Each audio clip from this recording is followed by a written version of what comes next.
Ça tombe bien qu'on parle d'amour. Ah, quand il me prend dans ses bras, qu'il me parle tout bas, je vois la vie en rose. Il me dit des mots d'amour, des mots de tous les jours et ça me fait quelque chose.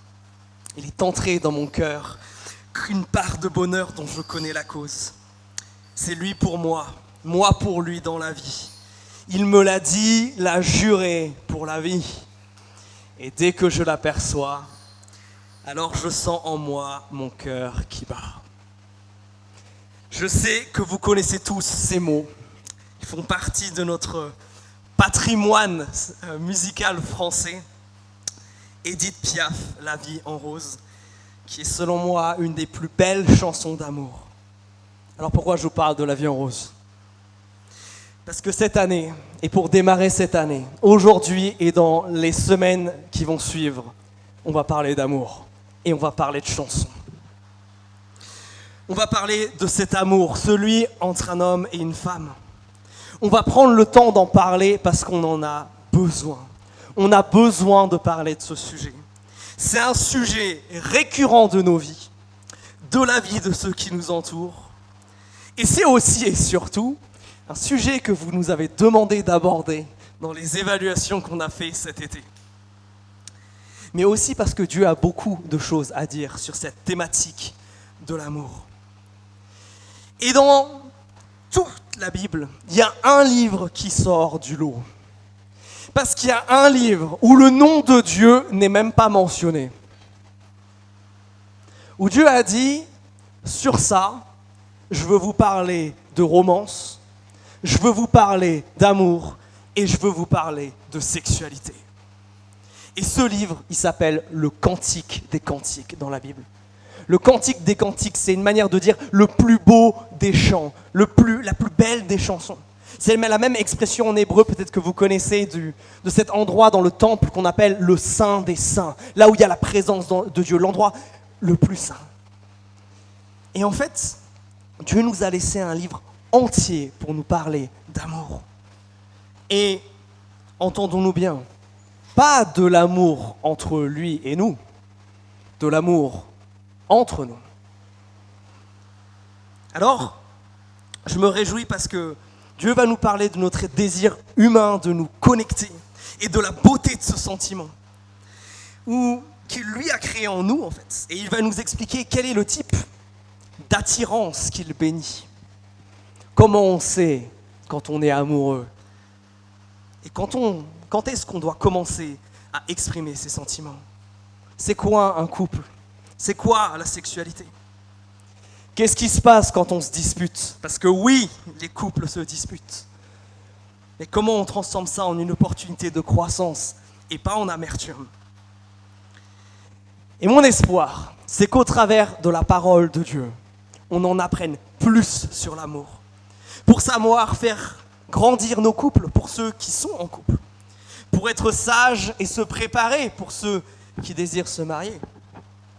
Mais aussi, parce que dans notre Église, on croit que notre but sur terre, c'est de rendre gloire à Dieu en faisant des disciples de Jésus, en parlant à d'autres de Jésus, en amenant d'autres à connaître Jésus, mais surtout à vivre une vie qui porte du fruit, une vie qui ressemble à celle de Jésus.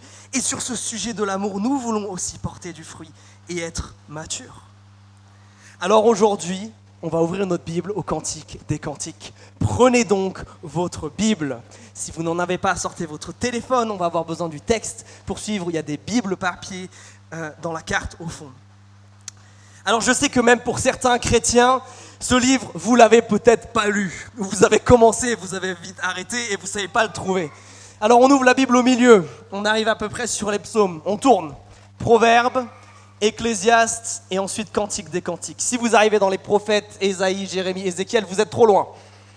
C'est le dernier livre avant les prophètes. Ce livre, vous allez voir, c'est un grand poème qui va nous parler tout le temps en métaphore, où s'alternent les paroles d'une femme amoureuse et d'un homme amoureux.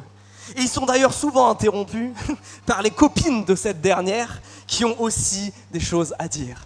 Alors, Cantique des Cantiques, chapitre 1, commençons à lire.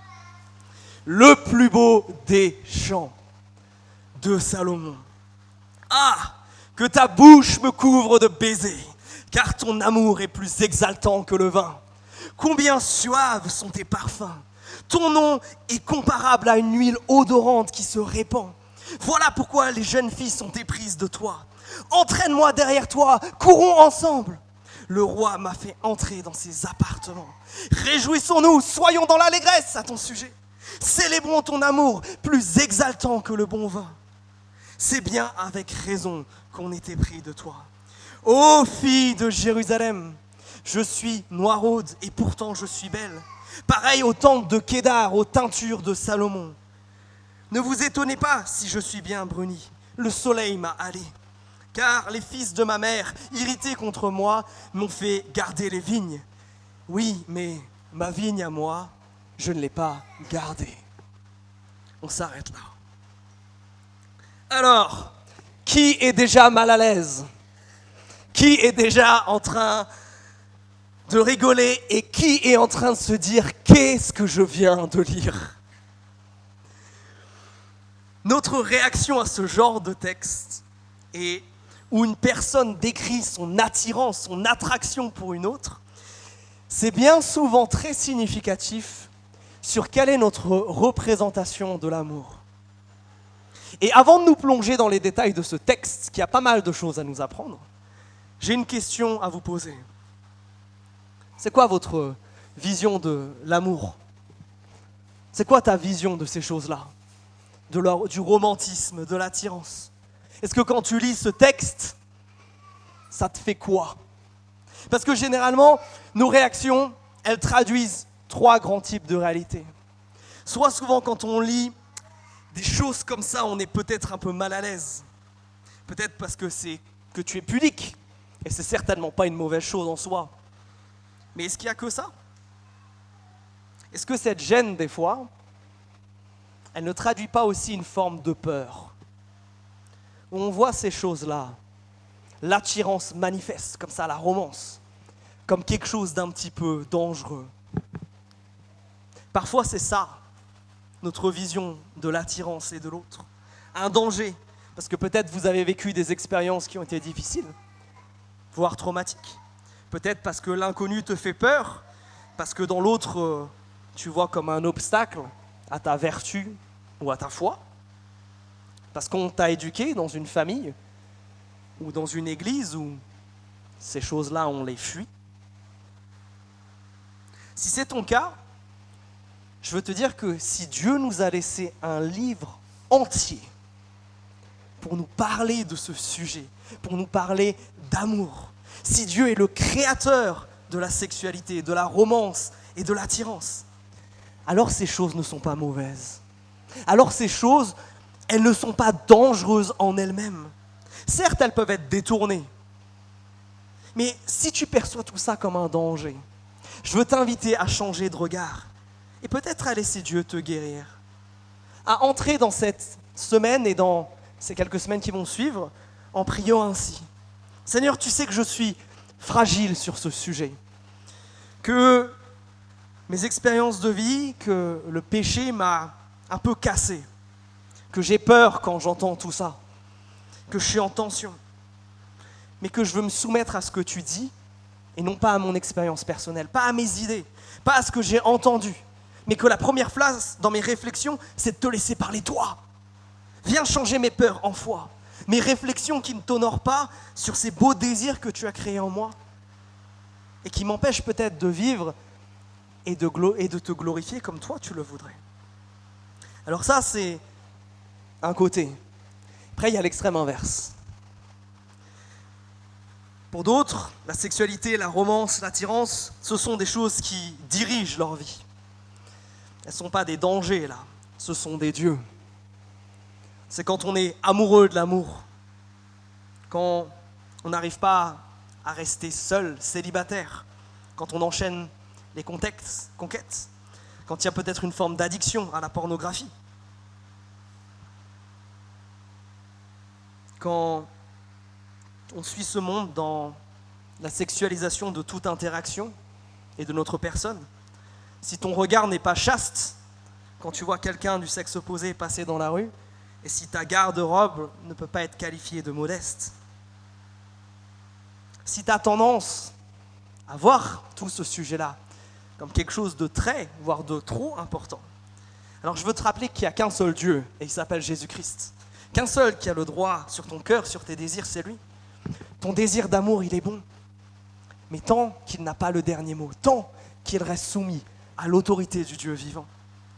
Et je veux t'inviter toi aussi à entrer en prière et à dire à Dieu, tu sais que sur ce sujet, je perds les pédales. Mes désirs sont forts et parfois tellement assourdissants que je n'entends même plus ta voix. Je suis en tension, mais je veux me soumettre, non pas à mes désirs, non pas à mes idées, ou à ce que j'ai entendu dire, mais que ce soit toi qui me parles, toi qui me transformes, toi qui fasses tomber peut-être des forteresses qui se sont installées dans ma vie. Viens changer les désirs de mon cœur qui ne sont pas bons, qui ne t'honorent pas, à qui je rends gloire au lieu de te rendre gloire à toi. Alors du coup, c'est quoi une bonne vision de tout ça ? Je crois que la vision que Dieu veut nous donner de la sexualité, de la romance et de l'attirance qui va être le grand thème du jour, c'est celle de don. C'est celle de cadeau de sa part. C'est des choses qu'il a créées en nous pour que nous les expérimentions. Et si ce sont des cadeaux, mes amis, comment on accueille un cadeau ? On accueille ça avec joie, pas avec méfiance. Cependant, comme tout cadeau, on veut en prendre soin. Comme tout cadeau, ce qui est important au-delà du cadeau, c'est celui qui nous l'offre. Et que le cadeau ne doit pas éclipser celui qui nous l'a donné. Oui, mes amis, Dieu, on n'a pas arrêté de le chanter, Dieu aime et Dieu est amour. Il est amour. Ce n'est pas juste que Dieu aime, Dieu est amour. Ce qui unit les trois personnes de la Trinité, Dieu le Père, Dieu le Fils et Dieu le Saint-Esprit, c'est de l'amour. Et ce qui est incroyable, c'est que ça, c'est quelque chose que Dieu nous a transmis. Cette capacité à aimer, c'est quelque chose qu'il nous a donné. Alors, rentrons dans le texte maintenant. Ça, c'est la base pour nous positionner, mais ce texte nous parle d'attirance. Et le premier verset nous dit, en fonction de votre traduction, cantique des cantiques ou chant des chants, de, par ou pour Salomon, ou dans le style de Salomon, en fonction de la traduction que vous avez. Pourquoi ? Parce que le mot là, en hébreu, il peut être traduit par tout ça. En fait, on ne sait pas si c'est vraiment Salomon qui l'a écrit, entre autres parce que quand vous allez voir le portrait de ce jeune homme, ça ne ressemble pas tellement à Salomon si vous connaissez un petit peu sa vie. Mais c'est surtout que ce livre, il se place dans la catégorie des écrits un peu de sagesse. C'est comme ça qu'on les appelle dans la Bible. Avec les proverbes, avec Ecclésiaste, avec Job. Et là où Job a cette thématique de la souffrance et de la justice, celui-là a celui de l'amour. Et donc je prie pour que Dieu vienne nous titiller pendant cette série. Je veux vous inviter à être prêts, à être challengés par le Saint-Esprit, à laisser Dieu transformer notre vision de l'amour qui est bien trop souvent déterminée par nos expériences, par Disney et par une fausse forme de puritanisme qui n'est pas dans la parole de Dieu elle-même. Alors, aujourd'hui, on va parler de la vie en rose. On va parler de l'attirance. C'est quoi une attirance qui est juste, qui est saine, qui est bonne, qui doit être cultivée ? Mais comment on sait surtout, pour ceux peut-être d'entre vous qui sont sur le point de démarrer des relations, qui en ont démarré, que je suis attiré vers le bon type de personne ? Parce que la Bible nous dit que généralement, nos cœurs ont tendance à nous embarquer pas toujours dans la bonne direction. Disney nous a donné le pire des conseils quand il nous a dit « suis ce que veut ton cœur ». Jésus nous dirait ça serait tellement dangereux. Alors qu'est-ce qu'on a à apprendre ? Eh bien, regardons le texte. Dans ces versets 2 et verset 3, qu'est-ce qui nous est dit ? Regardez, c'est la femme qui parle à ce moment-là. Regardez à quel point sa description de ce qu'elle aime chez cet homme, elle est basée sur ses 5 sens et sur son physique, sur son corps à lui. Elle aime le voir, elle aime l'embrasser, elle aime son toucher, elle aime le sentir, elle aime entendre son nom. Ces 5 sens sont en émoi devant ce jeune homme. Tellement simple, tellement beau, il lui plaît. Oui, ce texte commence en nous disant, en nous parlant d'attraction corporelle, de physique. Et là, il faut éviter absolument deux extrêmes. Le premier, ça serait de s'arrêter au verset 3 et de résumer tout le livre à ça. Et de s'imaginer que l'attirance qui plaît à Dieu, une bonne attirance, elle ne serait basée que sur ça. Ça serait un premier extrême. Mais je crois, surtout dans une église, qu'il faut que je parle surtout de l'extrême inverse. Qui serait d'oublier que ces versets sont là et que ces versets sont là en premier. De croire que ça n'aurait pas d'importance et de croire que ça serait minime. Oui, la première chose qu'elle fait, c'est de nous parler du physique, de son attirance physique pour cet homme. Et notez une chose à cet égard. Il y a évidemment quelque chose de très subjectif dans l'attirance physique, n'est-ce pas? On ne trouve pas tout le monde attirant et parfois on se demande qu'est-ce qui a bien pu passer par la tête de nos amis ou de nos proches dans le choix de leurs compagnons. Évidemment, il y a un aspect subjectif à tout cela. Mais notez une chose, il y a quelque chose de particulièrement beau dans ce texte. C'est que l'un comme l'autre, ils veulent plaire à l'autre.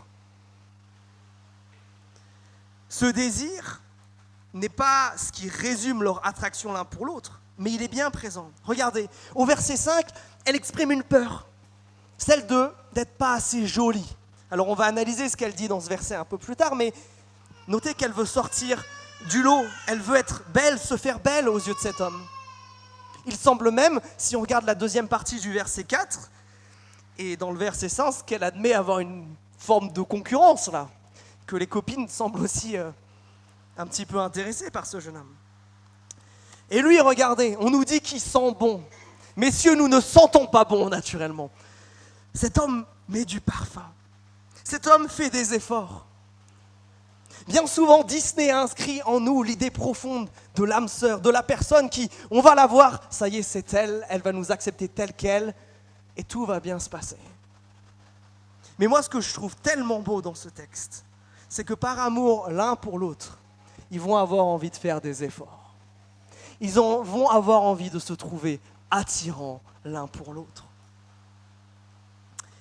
Et vous savez, cette idée justement de dire que ça ne serait pas importante, ce qui a été très drôle pour moi, c'est de voir en discutant avec vous cette année, célibataires comme mariés, à quel point c'est faux. De vous entendre, messieurs, parfois parler de vos épouses en disant qu'est-ce qu'elles sont belles. Et vos épouses, des fois, dire que vous devriez faire un peu plus d'efforts. Mais si c'est important, si c'est la première chose dont ce texte parle, chers amis qui êtes mariés, est-ce que vous faites encore votre part du travail? Attention, il ne faudrait pas tomber dans une forme d'excès ou de caprice par rapport à toutes ces choses-là. Mais est-ce que ça a encore une place dans votre relation? Est-ce que c'est quelque chose que vous cultivez intentionnellement?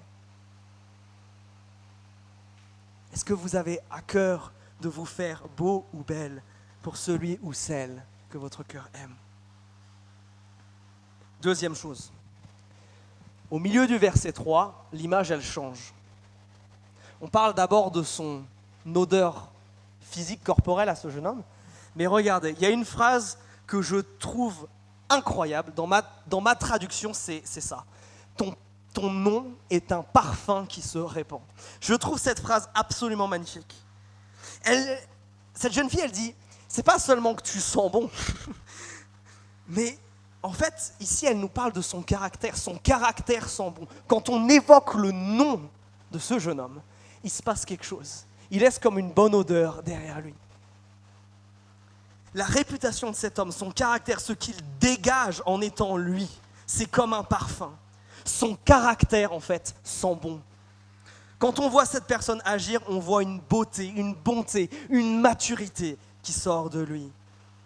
Quand cette personne agit, ça sent bon autour de lui. Quand il est en interaction avec d'autres, il laisse quelque chose de beau et de positif derrière lui. Et ça, je crois que c'est quelque chose auquel nous devons absolument tous aspirer, en dehors même de toute forme de relation. Est-ce que quand les gens nous voient, est-ce que quand les gens ont notre nom à leurs lèvres, c'est un sourire qui se dégage? C'est cette personne, il y a quelque chose en plus. Ils ne savent pas encore que ce truc en plus, c'est Jésus, mais il y a quelque chose de particulier là. dans sa manière d'agir, dans sa manière de réagir, dans sa manière de gérer le conflit, dans sa manière de demander pardon quand il ou elle a tort.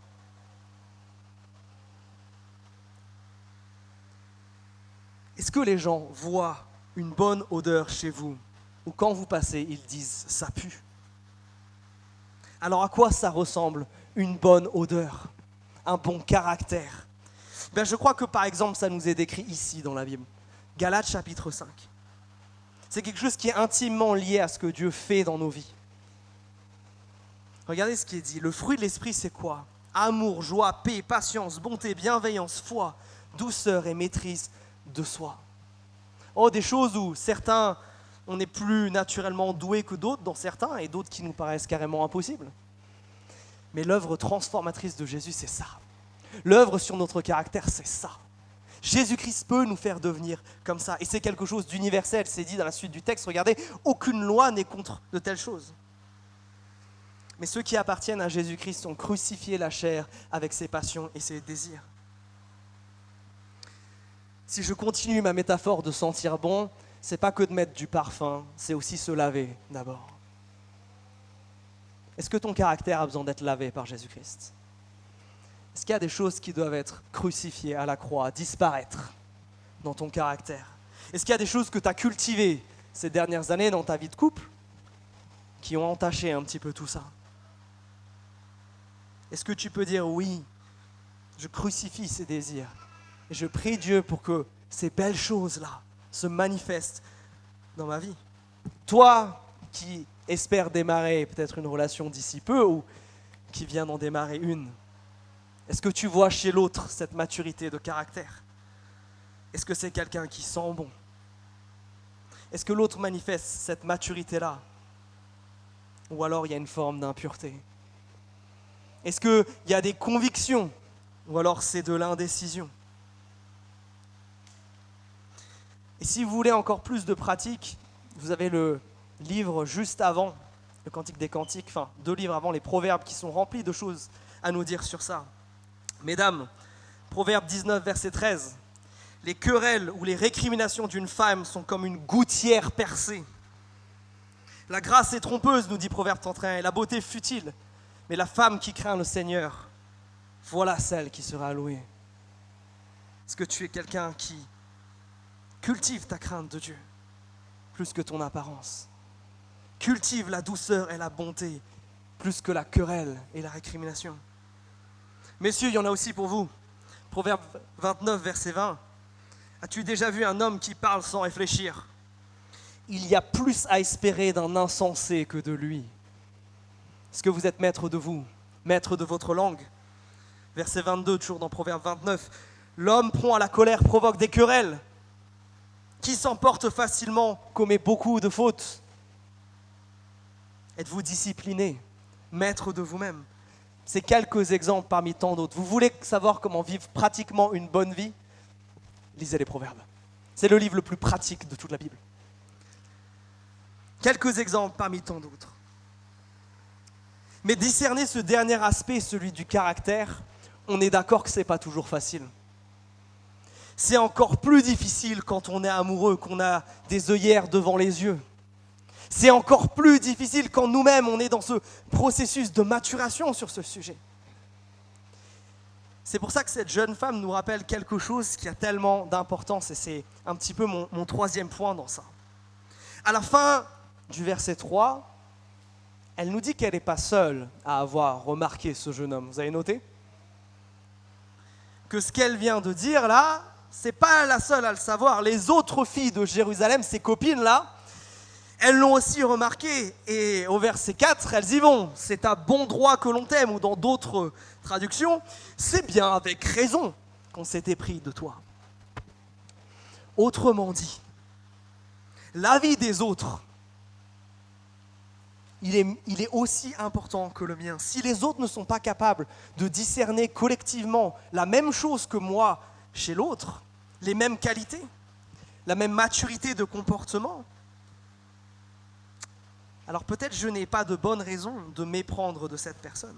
Ce que ce texte nous rappelle et te rappelle à toi qui veux démarrer une relation, c'est que si tu es le seul ou la seule à trouver cette personne accomplie, mature, d'un caractère qui sent bon, tu as sûrement le nez bouché. Tu ne peux pas te fier à ton jugement seul. Ceux qui côtoient cette personne doivent voir les mêmes choses que toi. Si la différence est grande, alors méfie-toi. Mais à vous qui êtes déjà en relation, déjà mariés, j'ai une question. Est-ce que votre époux ou votre épouse voit la même personne à la maison et à l'extérieur? Ou est-ce qu'on peut jouer au jeu des 7 différences? Est-ce qu'il y a 2 personnes? Celui de la maison et celui de l'extérieur? Est-ce que votre époux ou votre épouse vous voit comme étant double? Un qui maintient la face en public, mais qui en privé a un tout autre visage, qui dégage une odeur complètement différente.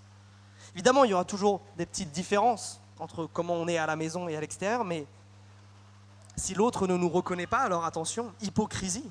Alors attention, nous devons nous repentir. Je crois surtout que nous devons demander pardon à notre conjoint. Si tu es généreux en public mais avare à la maison, repens-toi. Si tu es patient et doux à l'église, mais dur et à fleur de peau dès que tu franchis le seuil de ta maison, tu dois demander pardon. Et j'oserais dire que ça, c'est aussi la véritable marque d'un changement que Jésus-Christ opère en toi. C'est quand les deux, la personne de la maison et la personne de dehors, elles se ressemblent quand même vraiment. Alors tout ça, tout ce qu'elle voit, ces jeunes hommes, ça l'attire. Son corps, son caractère, et aussi le fait que d'autres voient la même chose. Tout ça, ça rend cette jeune fille toute heureuse, et elle voit la vie en rose. Elle compare son bien-aimé au verset 4 au roi, et ne veut qu'une chose, c'est maintenant passer du temps avec lui pour pouvoir vivre la réciprocité de ses sentiments. Mais au milieu du verset 4, peut-être dans votre Bible, il y a un saut de paragraphe. Ses copines commencent à prendre la parole et ça la déstabilise un peu. Parce que dans les versets 5 et 6, elle va nous parler de danger, de choses là qui l'inquiètent, de choses qui peuvent mettre à mal son début de relation, 2 avertissements qui sont là. La première chose, regardez, la fin de ces versets, elle contient donc 2 avertissements qui s'appliquent, je crois, non seulement dans le sujet des relations amoureuses, mais de manière plus générale à nos relations tout court.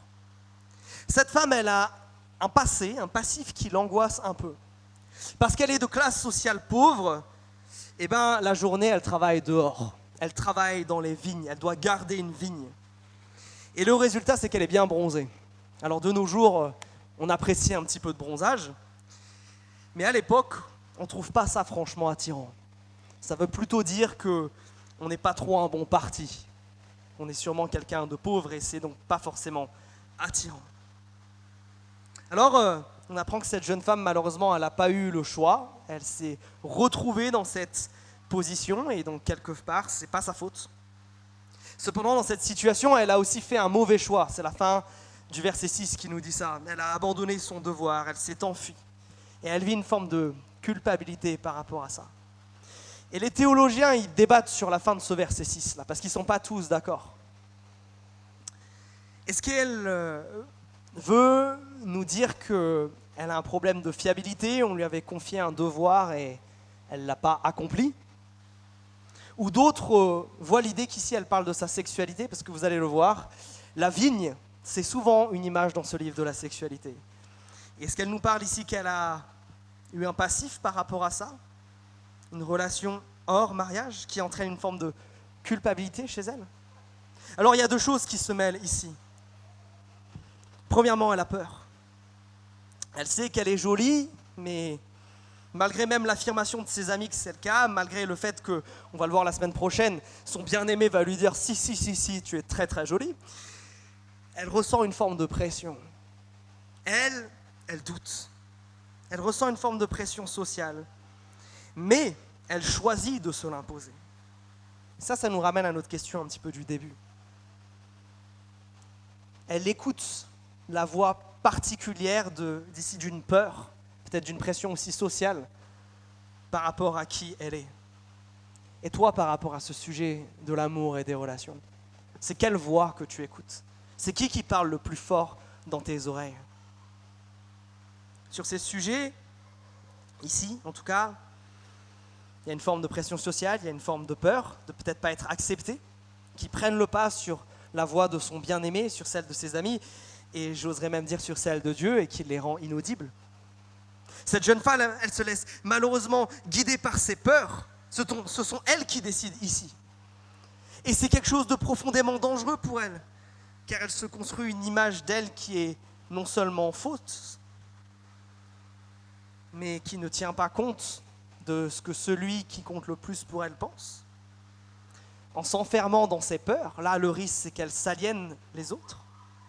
Oui, ce qui met en danger l'attirance, ce qui met en danger le couple, ça peut être la peur.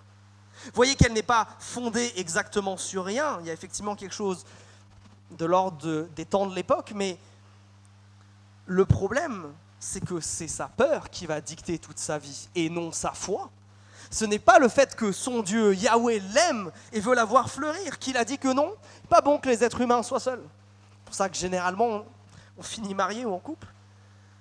Que c'est sans doute lui qui a permis que cette rencontre ait lieu avec ce jeune homme. Non, la voix qui dirige ses pas, là, la voix qui semble la perturber et avoir autorité dans sa vie, c'est sa peur. Sur ce sujet comme sur d'autres, c'est quoi la voix la plus forte qui te parle? Est-ce que c'est tes blessures? Est-ce que c'est tes peurs qui viennent d'elle? C'est qui parle le plus fort? Est-ce que c'est celui ou celle qui a fait alliance avec toi et qui a une bague au doigt pour le prouver? Ou alors les scénarios que tu t'imagines dans ta tête? Est-ce que c'est ton Dieu qui veut t'aider, t'aimer et te donner un certain nombre de solutions? Ou c'est des gens dont le seul crédit, c'est que tu les connais? Qui écoutes-tu? Cette question, elle est tellement importante et il y a une décision que tu dois prendre aujourd'hui. Qui tu vas écouter sur ce sujet? Tes peurs, tes angoisses, ton conjoint ou ton Dieu? Parce que celui que tu écoutes, c'est celui à qui tu laisses l'autorité de parler dans ta vie. Soit pour le mieux, soit pour le pire. Le second ennemi ici, le second danger. Si la peur est remplacée par la foi, le deuxième défi, c'est celle des conséquences de son passé. Le passé, ça peut être lourd, ça peut être embarrassant. Il peut lui aussi être un obstacle. Et le texte nous laisse avec cette question, cette attente de cette jeune fille, ne nous donne pas de réponse à proprement parler. Que faire de tout ça? Mais là où la peur doit être remplacée par la foi, les blessures, les erreurs et les conséquences du passé, elles peuvent être restaurées par Jésus-Christ. Je crois que malheureusement, nous manquons de foi en la capacité de notre Dieu à nous transformer, à nous guérir, à nous sanctifier, à transformer le futur. Et dans le cas de cette jeune fille, on ne sait pas trop quel est exactement le danger. Est-ce qu'elle porte la culpabilité d'une ancienne relation, de la relation maintenant brisée, a priori avec ses frères en tout cas? Est-ce que cette expérience, elle révèle juste un manque de fiabilité et de ses engagements et qu'elle traîne une forme de honte sociale, difficile de trancher? En tous les cas, dans le passé de cette jeune fille, il s'entremêle quelque chose que nous connaissons tous. C'est que notre passé, il est formé de choses qu'on n'a pas choisies, qui nous ont été imposées, comme ce qu'elle nous dit, elle n'a pas choisi de se retrouver dans cette vie. De choses qu'on n'a pas choisies, qui nous sont arrivées et dont on a dû subir les conséquences. Un mélange de ça et de choses où on a fait des choix. C'est ce qu'elle nous dit à la fin. Fait des choix, qui là, eux aussi, ont des conséquences. Et bien souvent, c'est avec cela qu'on a le plus de mal. Je crois que justement, par rapport à ces derniers particulièrement, nous manquons de foi. Nous manquons de foi en notre Dieu qui peut nous transformer, en Dieu qui peut nous réparer, en notre Dieu qui peut nous sanctifier par rapport à toutes ces choses, en notre Dieu qui peut nous guérir. Et parfois s'ajoute la fausse idée, je crois, que Dieu nous laisse assumer ad vitam aeternam toute la vie les conséquences de nos péchés. Oui, des fois Dieu nous laisse assumer les conséquences de notre péché. C'est juste. Mais à un moment, elle s'arrête. Le prophète Joël, dans son livre, nous parle du fait que le peuple d'Israël fait n'importe quoi en permanence. N'importe quoi. Et que la colère de Dieu, elle commence à gronder. Et qu'à un moment, la patience de Dieu est arrivée à ses limites et Dieu il leur dit, maintenant, il va falloir assumer. Faites n'importe quoi, ma protection saute, elle n'est plus là. Et une des choses dont Dieu protégeait son peuple, c'était entre autres de la famine. Et cette année-là, une armée de sauterelles se déverse sur le pays et c'est la famine. Et Joël dit que ça va arriver, le peuple ne change pas, c'est encore un avertissement. Ça se passe. Mais plus tard, le prophète Joël a une nouvelle vision de la part de Dieu. Et Dieu lui montre ce qui va se passer après. Et Dieu parle du temps où justement Israël va comprendre ses erreurs, à comprendre tout le mal qu'elle a fait, tous les mauvais choix qu'elle a fait. À quel point elle est cassée et elle est brisée. Et regardez ce que le texte dit, regardez ce que Dieu dit. Je compenserai pour vous les années qu'ont dévoré les sauterelles, le grillon, le criquet et la chenille. Ma grande armée que j'avais envoyée contre vous. Vous mangerez, vous serez rassasiés, vous louerez le nom du Seigneur votre Dieu, qui agit envers vous d'une façon étonnante. Plus jamais mon peuple n'aura honte. Vous vous rendez compte de ce que Dieu est en train de dire ? Je vous ai laissé assumer les conséquences de votre péché avec cette famille, avec ces sauterelles qui ont mangé tout. Mais si vous revenez à moi, si vous vous laissez transformer et guérir par moi, non seulement je vous rétablis, mais qu'est-ce qui se passe ? Je compenserai. Avec Dieu, il n'y a pas de c'est trop tard. Avec Dieu, il n'y a pas de c'est foutu. Il n'y a pas de cassure trop grande, de fêlure trop profonde dans ta vie pour qu'il la répare. Parce que tu sais quoi ? Notre Dieu, c'est un spécialiste des gens brisés. Tous les héros de la Bible, c'est des nuls que Dieu prend et que Dieu élève. C'est que des seconds choix, c'est que des seconds couteaux. Les apôtres, jamais ils pourraient aller dans la fac de théologie que j'ai faite. Pas un assez bon caractère, pas assez studieux, jamais ils pourraient faire ça. Dieu choisit Jacob, un homme qui vole son frère. Dieu choisit David, un petit rouquin qui est plus artiste que guerrier, pour être le plus grand roi que Israël ait jamais porté. Nous avons un Dieu qui est spécialiste de la réparation. J'ai une question donc pour toi. Dans ton couple, mais même au-delà, et sur ce sujet-là, bien sûr en particulier, est-ce que tu portes des choses là ? Des blessures, des choses qui sont cassées par le péché que tu as subi, par le péché que tu as choisi. Dans la présence glorieuse de Christ, il y a toujours de l'espoir, il y a toujours de la guérison, il y a toujours de la réconciliation. Il n'y a pas une relation, il n'y a pas un mariage, et ça c'est important que je vous le dise, qui soit trop cassé pour que Christ le répare. Tu n'as pas été trop brisé dans ta vie pour être incapable d'aimer, incapable d'avoir une relation saine, incapable de redémarrer à zéro. Ça, c'est des mensonges qui viennent tout droit de l'enfer. C'est des choses que Satan susurre à tes oreilles pour te garder captif de ses blessures. Mais on a un Jésus qui veut libérer. On a un Jésus qui veut sauver. Alors vous voyez, ce premier temps nous amène finalement à nous poser pas mal de questions sur tout ça. Cette année, ce sujet, cette série de prédications, on l'aborde avec quel regard sur l'amour ? Est-ce qu'on a une définition de l'attirance biblique qui modifie avec qui on est prêt à entamer une relation, qui modifie aussi ce qu'on veut faire et ce qu'on veut vivre dans notre couple ? Quels sont les dangers présents, les peurs qui nous gâchent la vie, les blessures et les conséquences du péché qui n'ont plus leur place ?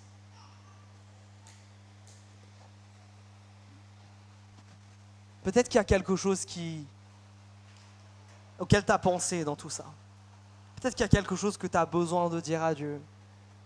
Quelque chose que tu veux lui déposer. Quelque chose avec le peu de foi peut-être qu'il te reste ou que tu as. De lui dire, je ne sais pas comment c'est possible, mais là j'ai besoin d'un changement, là j'ai besoin d'aide, là j'ai besoin d'être réparé, là j'ai besoin d'être convaincu, là j'ai besoin que quelque chose change.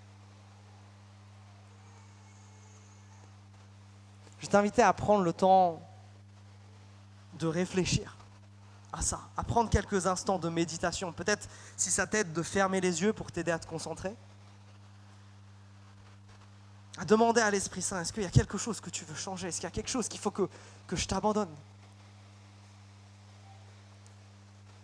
Est-ce que j'ai vécu dans une forme de mensonge ou de fausseté sur ce sujet et où je vois flou et j'ai besoin que toi, tu me guérisses et tu me transformes? Mes amis, on ne peut pas se changer nous-mêmes.